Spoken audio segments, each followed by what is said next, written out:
Enero de 2021. Una tienda de videojuegos al borde de la bancarrota. Foros de internet llenos de memes, frustración y teorías. Y un enemigo invisible, Wall Street. Lo que comenzó como una broma se transformó en una de las rebeliones financieras más impactantes de la historia moderna. Pero esta no es solo una historia de dinero, es una historia de venganza, de poder y de un sistema tambaleando. Esta es la historia de GameStop. Fundada en 1984 en Dallas, Texas, GameStop fue durante años el templo de los gamers. Sus tiendas físicas eran puntos de encuentro, con estantes repletos de videojuegos, consolas y merchandising. Pero el mundo cambió. La industria comenzó a digitalizarse. Las compras físicas fueron reemplazadas por descargas y servicios en la nube. GameStop no supo adaptarse a tiempo. Su estrategia se volvió obsoleta. Mientras empresas como Steam, PlayStation Network y Xbox Live crecían, GameStop quedaba atrás. En 2016, comenzó a cerrar cientos de tiendas. En 2019, las pérdidas acumuladas superaban los $470 millones. Para Wall Street, era un dinosaurio herido. Las acciones que habían llegado a valer más de $60 en su época dorada, cayeron por debajo de los 5. Estaban prácticamente enterradas, pero en las sombras alguien estaba mirando con otros ojos. Para entender qué pasó, primero hay que entender qué es un hedge fund. Los hedge funds, o fondos de cobertura, son entidades privadas de inversión que gestionan grandes cantidades de dinero con estrategias de alto riesgo para generar retornos extraordinarios. A diferencia de los fondos tradicionales, tienen mucha más libertad para operar y menos regulación. Su arma favorita, el short selling, consiste en tomar prestadas acciones, venderlas con la promesa de recomprarlas más baratas y quedarse con la diferencia. Si el precio baja, ganan. Si sube, pierden. Y mucho. En el caso de GameStop, varios hedge funds detectaron debilidad y se lanzaron como buitres.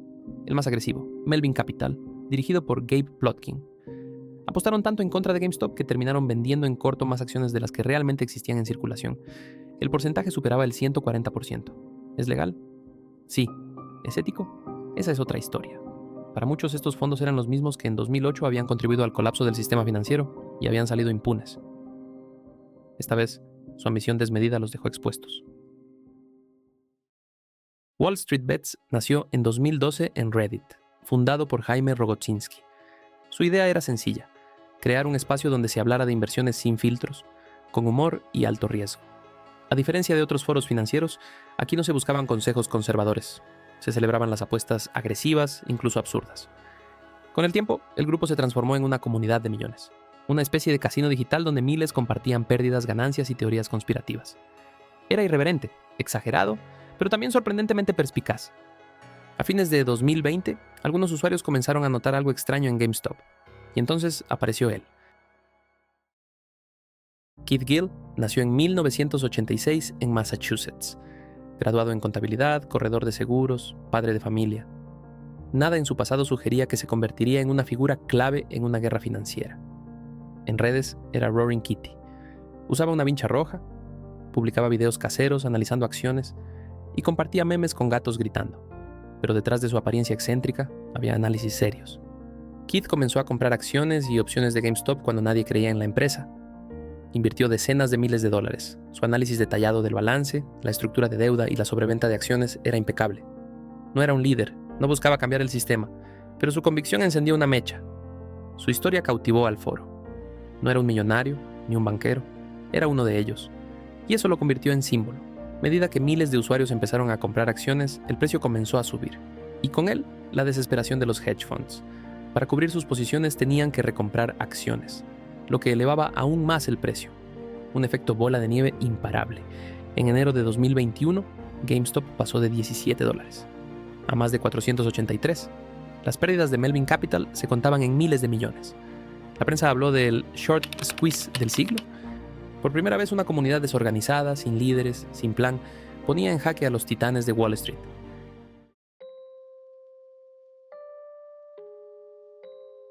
Robinhood fue fundada en 2013 con una promesa: democratizar el acceso a las finanzas. Permitía operar en la bolsa sin comisiones, desde una app simple, visual y amigable. Su público: jóvenes, novatos, inversores minoristas. Pero el 28 de enero de 2021, en el clímax de la locura de GameStop, Robinhood bloqueó la compra de acciones de la empresa. Solo se podía vender. El precio se desplomó. Para muchos fue una traición.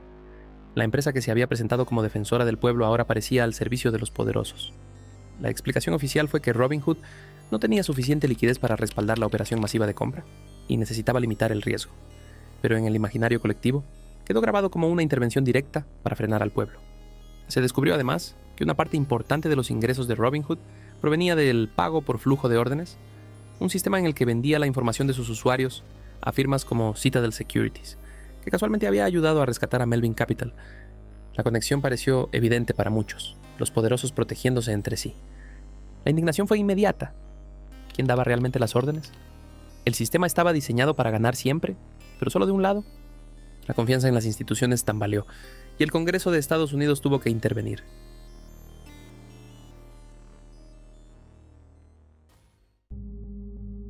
En febrero de 2021 comenzaron las audiencias oficiales en el Congreso.